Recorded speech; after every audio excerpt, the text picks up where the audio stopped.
Mr. Clark's back.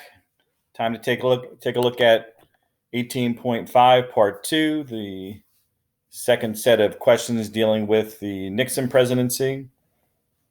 In this particular area, we're going to take a look at Nixon's reelection strategy and then ultimately the downfall of his presidency during the Watergate political scandal. As we go through the questions, make sure that you double check your answers, make sure you have down something similar so that you have a good understanding of each of the topics dealing with the Nixon administration.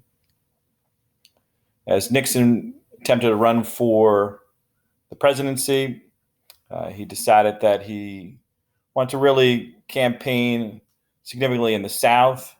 As president, he promised some of the leading members of the Southern delegation, senators, members of the House of Reps, some of the governors in the South, that he would put forth a very conservative agenda. He met with South Carolina Senator Strom Thurmond. Thurmond had run for the presidency in 1948 as a segregationist candidate on the Dixiecrat Party. He promised to put conservative justices on the Supreme Court, choose a vice president sympathetic to Southern causes. The Southern strategy, too, included an opposition to court-mandated school busing that helped to integrate schools. So in many ways, he was making these promises to kind of gain favor in the South, and he thought that would be enough to kind of put him over the top. One issue that you took a little closer look at as you went through the reading with the article on affirmative action. Hopefully you've heard of affirmative action. But affirmative action was a plan that was initially established in the 1960s as a method to kind of move us forward in regard to the civil rights movement. In many ways, it's meant to counteract some of the discrimination that many Americans faced previously throughout American history. This included discrimination in employment, admission to college schools because of race or gender. Affirmative action required that schools and businesses make plans to encourage minorities and women to apply for jobs and for college. When you look at how ideally affirmative action would work, the goal of affirmative action is for the ethnic and racial makeup of a business, corporation, school to kind of reflect society. So, for example, if population statistics indicate that the country is made up of 60% white, 22% Hispanic Americans, 12% African American, and other groups made up 6% of the population, then those numbers should be somewhat similar within a business or a school. It doesn't have to be exactly those numbers per se, but it shouldn't be 95% white and then made up of 5% other groups. It should be somewhere, in that general range. Now, of course, affirmative action has their supporters and their critics. So with the affirmative action plan came those who were embracing it, feeling it was a just program to kind of help out those who had been discriminated against throughout history. However, some white males argued that it was kind of a form of reverse discrimination, kind of creating a system where businesses and colleges were looking to almost a quota system designed to kind of meet their goals of affirmative action. So they felt like in some cases they may have missed out on getting a job or a spot in college because they happened to be a white male who was not part of, the affirmative action plan. Of course, those in favor, they believe that many groups have faced discrimination throughout history and should be given special consideration for jobs and or college admission. Now, the way affirmative action generally works today is colleges have actually been, by the Supreme Court, banned from having a quota system. There's a case in the 1970s called the Bakke case. Bakke was a applicant for a spot in college for medical school. And although his grades, his scores, and his criteria seemed as if he was a superior candidate to many others who got the spot, he did not get that spot in college. I think it was at the University of California. And he sued, and it was actually determined that he should have gotten the spot and that the college was using a quota system, which meant that they were taking people from, who were non-whites or women or whoever it might be to kind of balance out their college population, and he should have gotten the spot. So now colleges can use affirmative action as you apply for college in an effort to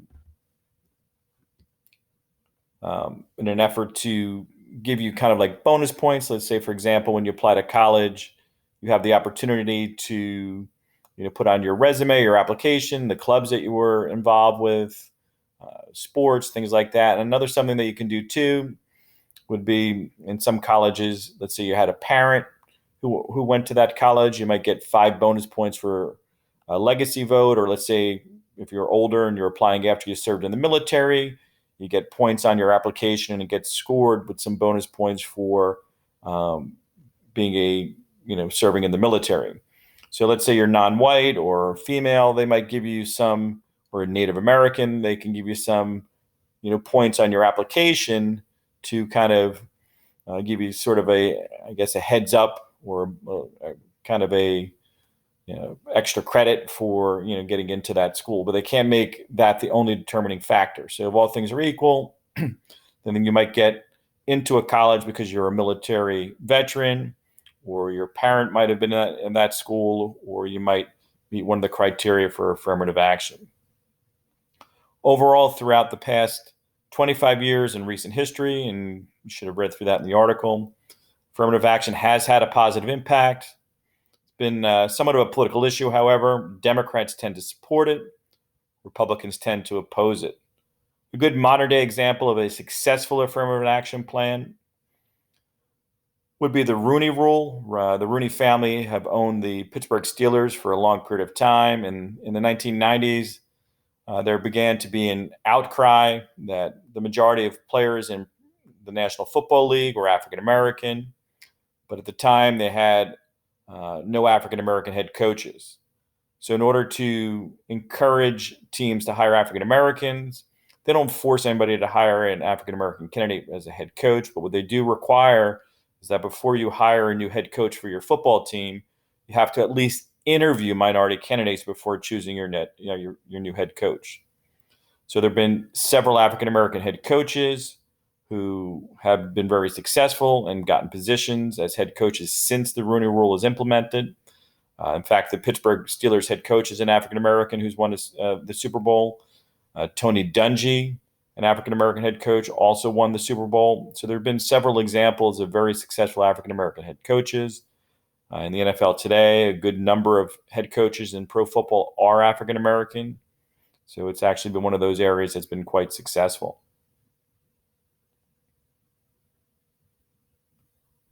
Next, we'll look at the 1972 presidential election. You can see the 2 candidates on the left side, Democratic candidate George McGovern. On the right side, Richard Nixon running for re-election in 1972. George McGovern was the very liberal senator from the state of South Dakota. He campaigned on an anti-war platform. In the election itself, George Wallace ran as a third-party candidate. However, during the campaign, he was shot and paralyzed by an assassin's bullet. In the end, Nixon won one of the biggest blowout victories in the history of the country. You can see the map there. 520 electoral votes to 17 for South Dakota Senator George McGovern. Now, we'll be looking at the Watergate break-in a moment, but regardless of the break-in, which we'll see gave Nixon some inside information on his Democratic challenger, if you look at the margin of victory there, it's likely Nixon would have won a very comfortable victory regardless if he had any inside information on his Democratic opponent.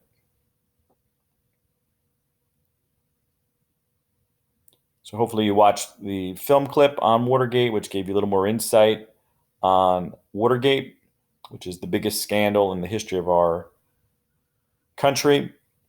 So Watergate, it was a building pictured there. You can see the picture in 1972. It was a mix of a hotel, apartment, and office building. So you had temporary residents there. You had permanent residents who had the apartments. And it was actually a great spot for the Democrats to have their national headquarters because they had the office space there. And then they also had the hotels for temporary workers who would come during like the height of the campaign. And then, of course, you would have those who would work out of the Democratic National Headquarters, every single year. These were kind of the permanent staff members who would work on one campaign after the other. They might have an apartment at the building. And it became the nickname for the presidential scandal that's ultimately going to bring down the Nixon presidency.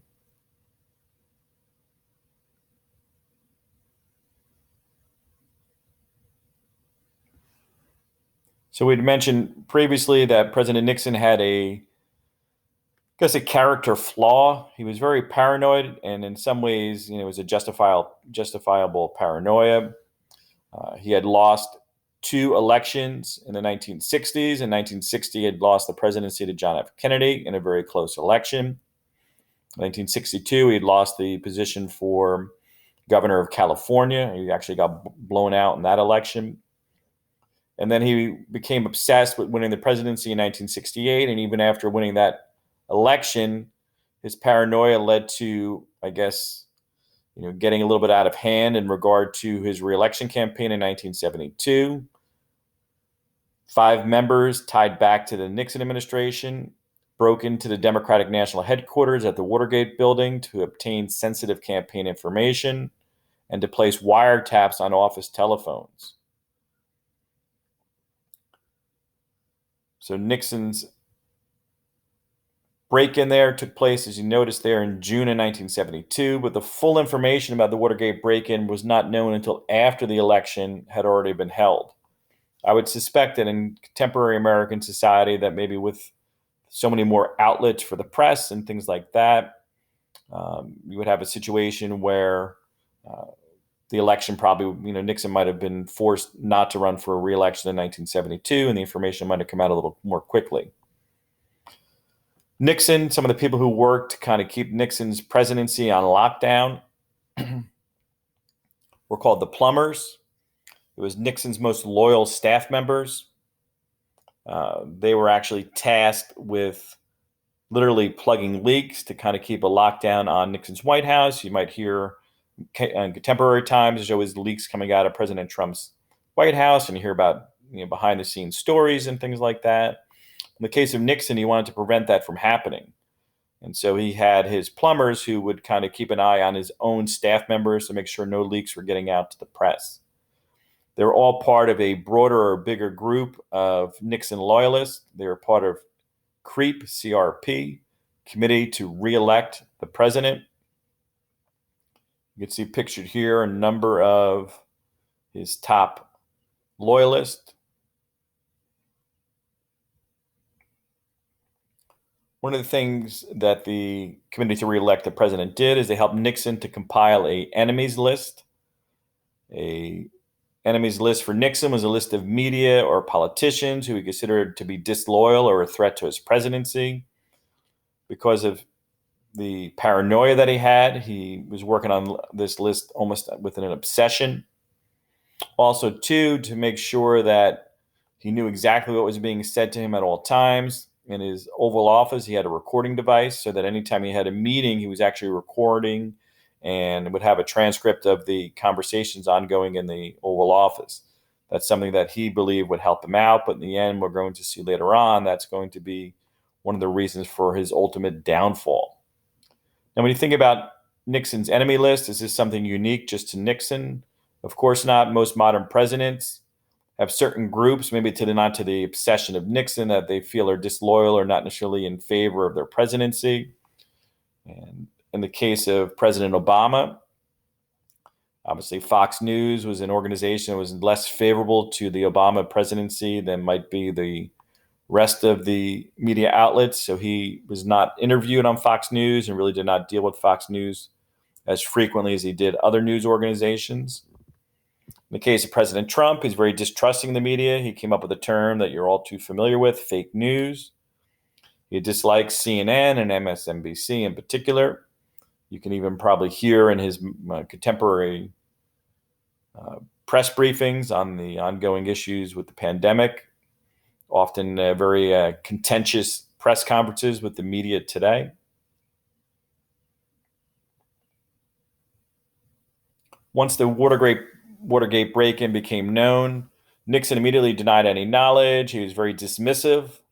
very similar to what we see even in today with President Trump. He called the burglary a third rate, meaning an insignificant burglary. Nixon told the press, if you think I had anything to do with this, he said, I am not a crook. So that was, what some people thought might be the end of the Watergate break-in. But if it was not for two investigative journalists who worked for the Washington Post, Bob Woodward and Carl Bernstein. Bob Woodward, a Washington Post reporter who, along with Carl Bernstein, investigated the Watergate break-in. They would later on go on to write a book, co-authored All the President's Men. The two used an FBI source informant for information, and they're credited with exposing some of the ongoing illegal activities of the Nixon administration.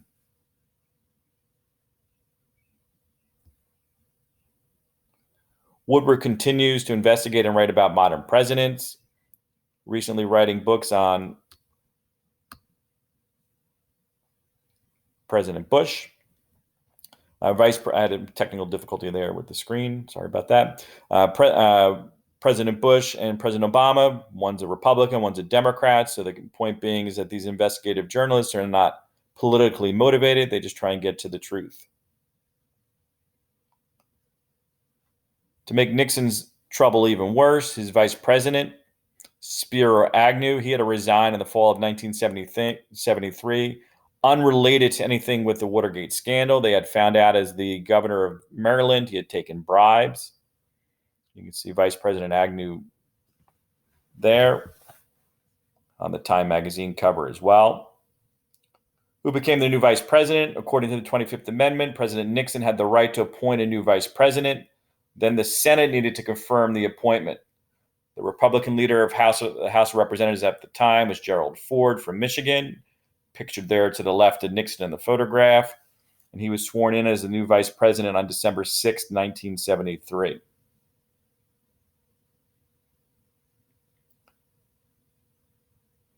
What shocking revelation became known in 1973? White House aide Alexander Butterfield testified that President Nixon had authorized the installation of a taping system in the White House to record his conversations. Americans immediately figured this would be the determining factor or provide concrete proof if Nixon knew about the Watergate break-in ahead of time or not, almost like the smoking gun in this ongoing investigation of Watergate. You can see kind of the clever Newsweek magazine from that point in time. That's what the tape device looked like. It's not something that's modern day like you're probably more familiar with. They're tape reels that kind of spin around. Nixon refused to give up the tapes when asked about them. He cited executive privilege, which is something that's designed to protect national secrets. So this is the idea that the presidential conversation should not be made public to protect national security. Obviously, the American public and members of Congress wanted to know what was on those tapes. So the Supreme Court had to rule on the Nixon tapes.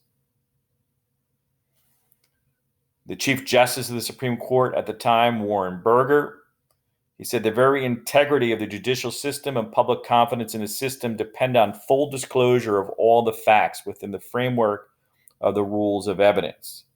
Burger said that withholding the tapes threatened the integrity of the system and the public confidence it had in the office of the presidency. So basically they decided that we really needed to know the truth. They needed to know whether or not Nixon was a crook. As things began to brew, you can see the photograph here. That's a U-Haul truck that they rented and put an impeached Nixon banner on it outside the White House. The House Judiciary Committee reacted to the ongoing Nixon scandals, much like we saw play out with President Trump. The Judiciary Committee then drafts articles of impeachment, which then get voted on eventually by the full House of Representatives, and then they have a trial in the Senate. So impeachments would be on grounds that it was obstructing justice, misusing federal agencies, refusing to comply with a congressional request for evidence. All that was really left with the articles being drafted was the House of Reps to vote on them.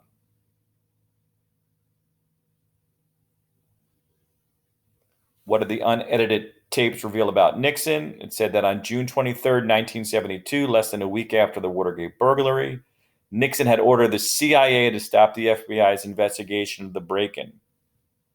President Nixon resigned the presidency as a result prior to the impeachment of President Nixon. A lot of people confuse Nixon's presidency and assume he was impeached. He was not. He resigned before impeachment in the House of Reps and the subsequent trial in the Senate.